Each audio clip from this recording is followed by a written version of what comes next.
à tous, on se retrouve aujourd'hui pour une nouvelle vidéo. Chère Cocovanie, vous connaissez le principe, vous m'envoyez un mail sur l'adresse cherecocovanie@gmail.com et je vous réponds dans cette rubrique en vidéo sur ma chaîne. Je vous mets la playlist en barre d'infos des autres vidéos que j'ai faites, je crois qu'il y en a 4, je crois que c'est la 5e ou la 4e, je ne sais plus. Et si vous voulez vous m'écrire, n'hésitez pas à le faire, je vous répondrai également en vidéo. J'ai dû mettre cette rubrique en stand-by puisque je l'ai commencé juste avant ma grossesse, mais là c'est reparti. Donc on y va avec Jenny qui a 23 ans et qui m'écrit un mail qui concerne en fin de compte le surpoids et la grossesse, et je pense que le sujet va certainement vous intéresser. On y va, je vous lis tout de suite le mail qu'elle m'a adressé. Coucou ma belle, tout d'abord je voulais te remercier pour tes vidéos Insta et YouTube qui me rebootent tellement. Alors ça me fait vraiment plaisir. Je me présente, Jenny, 23 ans, considérée comme en obésité morbide selon la société et le corps médical. Pourtant, tout ce que je veux, c'est être considérée comme une personne normale si la normalité est avérée. Je suis en couple depuis 3 ans et demi et mon copain m'aime comme je suis. Ma famille et mes amis me disent souvent que je suis jolie, etc. Je fais semblant que je suis bien dans ma peau. Mais moi, ce blocage dans ma tête qui m'empêche d'avancer, j'ai peur que mon poids m'empêche de fonder une famille plus tard, j'ai peur que le corps médical me juge par rapport à mon poids. Je voudrais connaître ton expérience s'il te plaît, merci d'avance ma belle, bisous et bon courage pour la fin de ta grossesse Team Panda. Alors oui, elle m'a écrit bien avant que j'accouche, puisque c'était en mars et je reprends la rubrique aujourd'hui.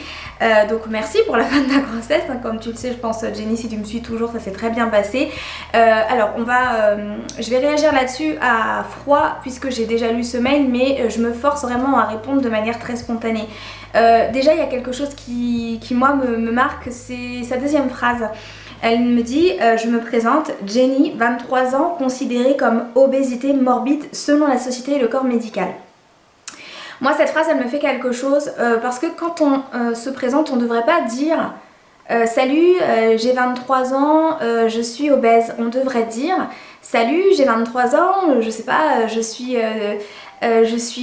comment dire, fan des chats, j'adore manger des pizzas. Voilà, on devrait vraiment donner des indicateurs qui nous qualifient mais réellement sur ce qu'on aime et pas forcément sur ce qu'on est d'après des indicateurs qui nous font énormément de mal.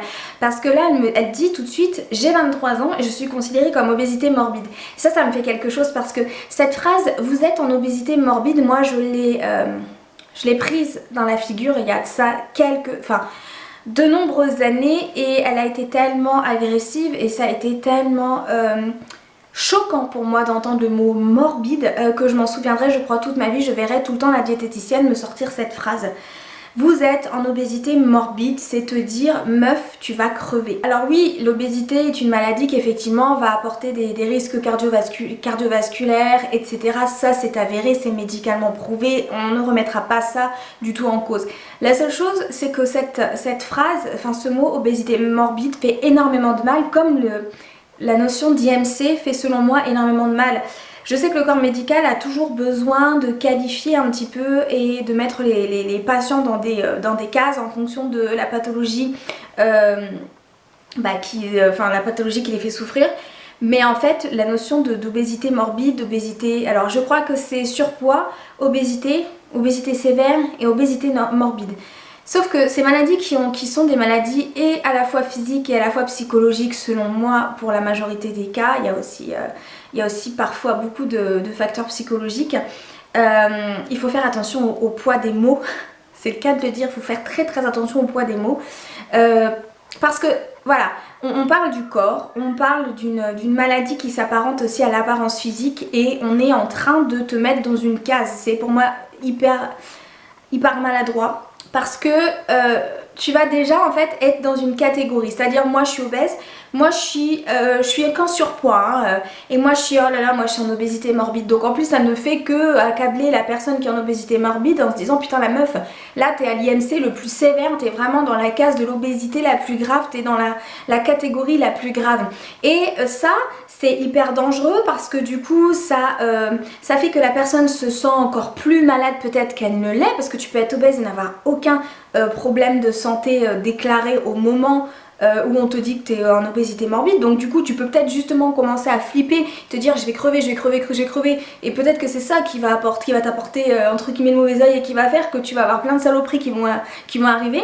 Ou alors tu peux tout simplement, et c'est là où je trouve que c'est dangereux, commencer à te comparer aux autres, c'est-à-dire putain moi je suis obésité morbide, elle est obésité, elle est en surpoids, et là le fait de se comparer aux autres, que ce soit pour les obèses ou pas, c'est hyper dangereux et ça fait énormément de mal. Ça n'a jamais fait du bien à qui que ce soit de se comparer à autrui, parce qu'on va trouver à autrui, à la voisine, toujours quelque chose que tu n'as pas, parce que forcément on est tous différents, tu vas toujours la trouver meilleure que toi ta voisine. Donc ça veut dire que en plus bah voilà, d'avoir en règle générale des patients qui sur ces pathologies sont des personnes qui souffrent d'une mauvaise estime d'eux, et ben en plus le corps médical va en rajouter une couche en disant toi t'es en obésité morbide quoi, carrément. Alors donc ce qu'elle nous dit concrètement hein, c'est que son copain l'aime comme elle est, si toutefois tu es encore avec lui. Sa famille et ses amis lui disent qu'elle est jolie, mais qu'elle fait en fait semblant d'être bien dans sa peau. En fait, je pense que tu veux dire, Jenny, que malgré le fait que tu es bien, parce que pour le coup tu as l'air d'être bien entourée, ton copain te kiffe, ta famille te kiffe, tes amis te disent que tu es jolie, mais il y a quelque chose qui manque en toi, c'est-à-dire que ouais ok... tout le monde me dit que je suis jolie et peut-être que sur le coup ça te fait du bien et peut-être que quand tu es entourée de tes amis bah c'est cool, mais moi ce que je ressens c'est que tu dis mais moi en fait il y a quelque chose qui va pas, il y a quelque chose qui me manque, et effectivement j'ai ce blocage dans ma tête qui m'empêche d'avancer, j'ai peur que mon poids m'empêche de fonder une famille plus tard.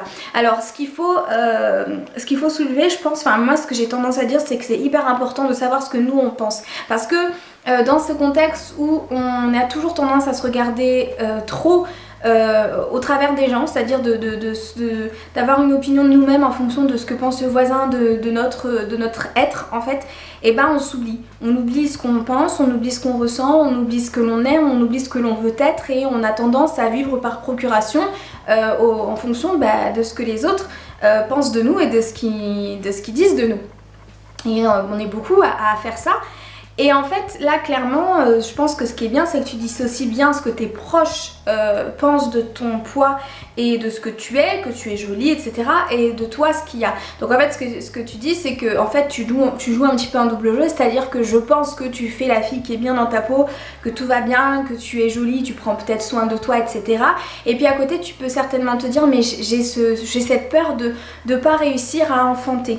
Alors le fait effectivement de fonder une famille, j'en entends souvent parler, les gens en surpoids et moi la première pensent que parce qu'on est gros, parce qu'on est en surpoids, on ne réussira pas à avoir un enfant. Alors je vais te parler de mon expérience personnelle. Il y a de ça à peu près une dizaine d'années, je suis allée chez le gynéco pour faire un contrôle classique, et en fait le gynéco, alors que en gros j'étais en train de faire un frottis quoi, je n'ai absolument pas en plus soulevé le sujet de la maternité, le sujet, j'avais pas envie d'être maman à l'époque, donc j'ai absolument pas soulevé ce sujet. De lui-même s'est autorisé en fin de compte à envisager que je veuille être mère et que ça allait être un problème. Déjà je tiens quand même à faire un aparté, toutes les femmes ne veulent pas devenir mère, donc déjà je trouve que c'est pas normal qu'un médecin aborde ce sujet comme si c'était une évidence qu'un jour je porterai la vie. Non, il y a des femmes qui n'ont pas envie de devenir maman et elles ont encore la liberté de ne pas l'être et elles font encore bien ce qu'elles veulent, et donc je trouvais que c'était absolument maladroit parce qu'en fait déjà il me forçait, enfin en gros j'avais pas le choix, il fallait que je sois mère, alors que c'était peut-être pas le cas, j'avais pas du tout abordé le sujet. Il y a des femmes pour qui le fait d'être maman c'est compliqué, et ils ne savaient pas, je sais pas si j'avais pas un passé qui faisait que le sujet était très sensible.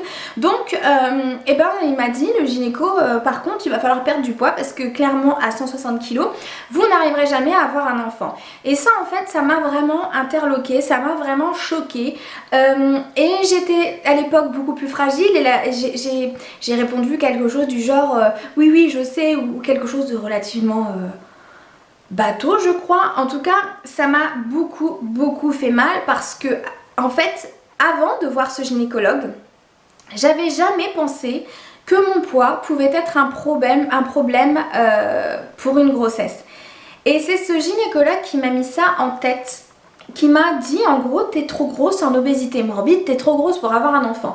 Et ça m'a fait beaucoup de mal. Ça m'a fait beaucoup de mal parce que je suis rentrée dans le but de vérifier que tout allait bien d'un point de vue gynécologique, etc. Et je suis ressortie avec l'intime conviction que je n'arriverais jamais à enfanter et que je n'étais pas une femme bonne à avoir un enfant, que je n'arriverais jamais à... parce que derrière il y a tous les tourments qui sont liés au fait de ne pas réussir à donner un enfant à un mari, c'est-à-dire je trouverai jamais personne, comment je vais faire si je n'arrive pas à avoir d'enfant, j'arriverai pas à avoir de mari, ils vont tous me laisser tomber, je vais rester toute seule, comment je vais faire, est-ce que je peux adopter mais je suis trop pauvre, etc. Parce que alors bien sûr il y a toute une espèce de psychose qui découle de ces petites phrases innocentes en fait qui détruisent une journée et une patiente. Alors, et ce qu'il en a découlé, c'est que clairement, j'étais persuadée que je n'aurais pas d'enfant. Et j'ai tenu ce discours-là jusqu'à ce que je sois enceinte. J'ai tenu ce discours-là à mes parents, à mes proches, comme quoi de toute façon j'arriverais jamais, que j'aurais un problème. En fait, c'était pas que j'arriverais pas à avoir d'enfant, c'était ça sera pas facile. J'aurai un problème, il y a quelque chose qui va, ça n'ira pas, et puis je suis trop grosse, et puis comment on fait pour porter la vie quand on fait déjà 160 kg, qu'on prend 15 kg. Alors mes parents, mes proches, etc. essayaient toujours de me rassurer en me disant mais Wendy, il y a des gens plus gros qui font des gens gros qui font des enfants en fait, et eux ça leur permet, dans la génération de mes parents en fait ça leur permet, je crois que ça leur paraissait tellement débile en fait de se poser ce genre de questions alors que j'étais loin de vouloir avoir un enfant. Et dans ma génération à moi, en fait, c'était plus, ouais, peut-être que tu auras des difficultés, mais il y a des façons de faire, il y a des solutions. Et en fait, je comprends ta question, je comprends le fait que tu aies peur que ton poids t'empêche de fonder une famille plus tard. Donc pour te donner mon exemple, moi, j'ai eu cette idée pendant très longtemps et ça m'a énormément blessée. Et puis... c'est en maigrissant, étrangement, quand j'ai fait mon opération bariatrique que je me suis aperçue qu'il y avait beaucoup de femmes rondes qui avaient des enfants autour de moi. Mais j'étais tellement dans ce mood de destruction, d'autodestruction, en me disant de toute façon que j'étais qu'une merde et que j'arriverais pas à enfanter parce que j'étais beaucoup trop grosse, parce que le médecin l'avait dit, que je ne le voyais pas. Pourtant, je voyais des femmes dans la rue tous les jours avec des enfants, des femmes plus ou moins rondes. C'est débile ce que je disais, mais je me disais... je vois des femmes qui sont plus rondes et qui ont des enfants, mais je disais moi ça marchera pas en fait. Moi ça marchera pas parce que voilà... Et en fait c'est en maigrissant, comme je disais, que je me suis aperçue que c'était stérile ma pensée. Elle était absolument stérile parce que je voulais juste pas voir ce qui était à portée d'yeux. Je voulais simplement pas le voir parce que j'étais pas prête à accepter, parce que j'étais dans le fait de me faire du mal, dans le fait de m'accabler, de me dire que de toute façon j'étais bien trop grosse, que ça n'irait pas, etc. Alors je cache pas aussi que du coup dans ma décision de faire cette opération bariatrique, le fait de vouloir un enfant a pesé. Pas forcément pour le fait d'enfanter, parce que même si j'ai gardé toujours dans un coin de ma tête le fait qu'à 160 kg j'aurais jamais réussi, etc. C'est plutôt dans le fait de pas réussir à courir après mon gamin après quand il grandira. Je voulais être la maman normale entre guillemets, la maman qui est capable d'aller à la piscine avec lui, la maman qui est capable de courir après son enfant, qui est capable de se baisser sans galérer. Moi c'était plus ça qui me faisait peur et qui ont aussi pesé dans la balance par rapport à mon envie de me faire opérer. Par contre moi ce que je voudrais te dire aujourd'hui, mais c'est avec vraiment beaucoup de bienveillance, c'est te dire en fait le poids c'est pas parce que tu es grosse que ça t'empêche de vivre dans ta vie, c'est pas parce que tu es maigre que ça t'empêche de vivre dans ta vie. En fait le truc c'est que on est tout le temps en train de se qualifier de gros, de mince, de petit, de grand, de machin, de trucs, et on est tout le temps en train de se trouver de se cacher derrière ça pour se mettre des barrières parce qu'on flippe. Et c'est vrai qu'on a peur que le poids nous empêche d'avoir des enfants. C'est avéré médicalement, effectivement parlant, ou quand une gynéco prend le temps de t'expliquer quels sont les risques et comment fonctionne le corps et comment ça se fait que c'est plus difficile. Quand une gynécologue prend vraiment le temps, sans porter un jugement sur ton poids, de t'expliquer pourquoi c'est difficile d'avoir un enfant, c'est vachement agréable, et très peu le font parce que les gynécos ont vraiment un problème avec les gros. Et en fait, oui, il y a des personnes qui, à cause de leur poids, ne pourront pas enfanter parce que le poids aura généré des mécanismes et d'autres problèmes physiologiques qui feront que ce sera difficile d'avoir un enfant. Maintenant, je voudrais aussi qu'on parle des personnes qui ne souffrent pas d'obésité et qui ont des difficultés aussi à concevoir un enfant, et je voudrais aussi parler de ces personnes en surpoids qui ont eu des enfants. En fait, ce que je voudrais tout simplement te dire, Jenny, c'est que il n'y a pas de vérité exacte, il n'y a pas de 100 à 110 kilos c'est facile, de 150 à 155 ça va plus, de 155 tu vois, il n'y a pas de science exacte, il n'y a rien qui peut te dire si demain c'est à cause de ton poids ou pas que tu auras des problèmes pour enfanter. Je vais parler des fausses couches, moi j'en ai fait une effectivement, mais il n'y a rien qui dit que si j'avais eu un enfant à 160 kilos, je l'aurais peut-être pas faite cette fausse couche, comme peut-être que j'aurais pas réussi à tomber enceinte, comme il y a des personnes qui sont maigres qui font des fausses couches ou qui n'arrivent pas, des personnes qui sont minces qui n'arrivent pas à enfanter. En fait il faut juste que tu te dises que tu n'es pas que c'est pas parce que c'est pas parce que tu es ronde que tu n'arriveras pas à fonder une famille. Et je sais que c'est difficile parce que quand on écoute le corps médical, de toute façon souvent, et ça a été mon cas quand j'ai raconté l'histoire du gynéco, tu vas chez le gynéco ou chez le médecin pour parler d'un truc qui n'a absolument rien à voir et d'une manière qui m'échappe absolument, tu te mets à parler de poids. Alors que c'était pas du tout l'objet de ta venue, l'objet de la consultation. Donc effectivement mon expérience, si tu veux vraiment l'entendre Jenny, c'est ne te focalise pas du tout sur ton poids parce que il n'y a pas de science exacte en ce qui concerne le fait de faire un enfant. Tu peux ne pas y arriver à 50 kg comme tu peux y arriver à 160 kg, il n'y a pas de science exacte. Comme effectivement il se peut que ton poids t'empêche d'avoir des enfants comme je t'ai expliqué, comme il se peut que ton poids ne t'empêche à rien du tout. Il y a des personnes qui prennent du poids, qui arrivent à avoir des enfants, d'autres qui maigrissent trop, qui n'arrivent pas. C'est ton corps et ta chance malheureusement. Et encore une fois, si malheureusement tu as des difficultés, ne commence pas à te projeter en te disant j'y arriverai pas. Si toutefois tu dois avoir des soucis pour enfanter, il sera grand temps au moment opportun de te faire du souci. Commence pas à angoisser 1000 ans avant, t'avais pas l'air d'être en train d'essayer de faire un enfant, il sera grand temps et tu auras bien le temps d'angoisser quand tu seras enceinte ou quand tu essaieras d'avoir un enfant parce que c'est très angoissant cette période où tu essaies de concevoir un enfant. Là tu vas angoisser quoi qu'il arrive, donc essaie pour l'instant de ne pas angoisser, de relativiser et de te dire que tu es une personne à part entière et que c'est pas justement ton poids qui va décider si oui ou non tu auras un enfant, c'est pas du tout ça. Voilà, c'est comme je t'ai expliqué, c'est nous et notre chance malheureusement. Et moi par exemple je ne mets pas ma fausse couche sur je mets pas sur la responsabilité, enfin je mets pas mon poids en responsabilité du tout. C'est comme ça, c'est la vie, il y a des aléas, il y a des difficultés et clairement je te dis prends un bon bol de respiration, il sera grand temps d'angoisser quand le moment sera venu. Là c'est pas du tout le moment de le faire, personne ne t'a dit que tu avais un problème de stérilité. Enfin j'espère en tout cas que c'est pas le cas aujourd'hui. Personne ne t'a dit meuf c'est sûr t'auras jamais d'enfant, donc commence pas à te faire tout un monde, commence pas à angoisser 15 ans à l'avance. Et puisque tu m'as l'air proche de ta famille, n'hésite pas à échanger avec eux, n'hésite pas à leur dire tes craintes, n'hésite pas à en parler à ton conjoint. Et si éventuellement tu as une sage-femme ou une gynécologue qui sont compétents dans le sens humain, n'hésite pas à évoquer le sujet et à essayer de comprendre. Quand on comprend, on accepte mieux les choses. Pourquoi c'est compliqué d'avoir un enfant éventuellement en obésité. Et juste un petit conseil, mais ça c'est vraiment quelque chose qui m'est propre. J'ai remarqué que les sages-femmes étaient vraiment plus... avaient vraiment de meilleures méthodes en ce qui concerne les personnes en obésité et se comportaient mieux que les gynécologues. Moi j'ai trouvé que les sages-femmes ont toujours été plus douces, toujours à dédramatiser, à dire non mais on s'en fout du poids, ça veut rien dire.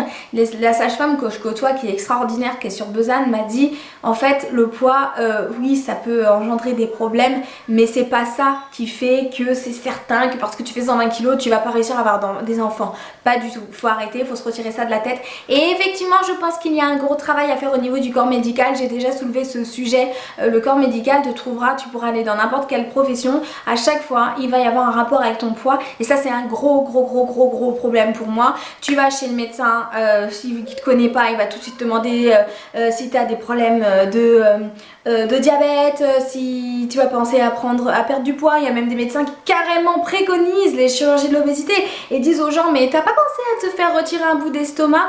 Donc non, les médecins à un moment donné il faut arrêter, il faut qu'ils nous donnent des conseils sur le sujet pour lequel on vient les consulter, et il faut qu'ils restent simplement, je pense, à leur place. Alors là le conseil c'est bien, la bienveillance c'est mieux. Voilà à tous, j'espère que cette vidéo vous aura plu. Jenny, tout va bien, tout vous ira bien, t'inquiète pas, et si vraiment il y a un problème, de toute façon il n'y a que des solutions. Il n'y a pas de problème, il y a des solutions et tu trouveras de toute façon je pense une solution. Si toutefois tu as des difficultés à avoir un enfant, ne t'inquiète pas, c'est pas du tout parce que tu es grosse que tu n'auras pas d'enfant. On va pouvoir t'enlever ça de la tête, et je vous souhaite à tous une très belle journée. Si toutefois vous voulez m'écrire, n'hésitez pas sur charcocovani@gmail.com. Vous avez entendu Elliot râler derrière, il y a son papa qui s'en occupe, en ce moment il est un petit peu ronchon, il y a ces deux petites dents là qui sont en train de sortir, on les voit et tout en transparence. Donc oui, effectivement je pense que vous l'avez un petit peu entendu en vidéo, je vais pas m'en excuser puisque il faut bien qu'il fasse sa vie, j'ai envie de dire, j'ai un enfant, je vais pas le mettre dehors quand je filme. Je vous fais tous des gros bisous, n'hésitez pas à laisser vos impressions, vos commentaires, réagir et nous dire, me dire ce que vous pensez du sujet, et à m'écrire si ça vous intéresse que je vous réponde en vidéo. Je vous fais des gros bisous, bye bye.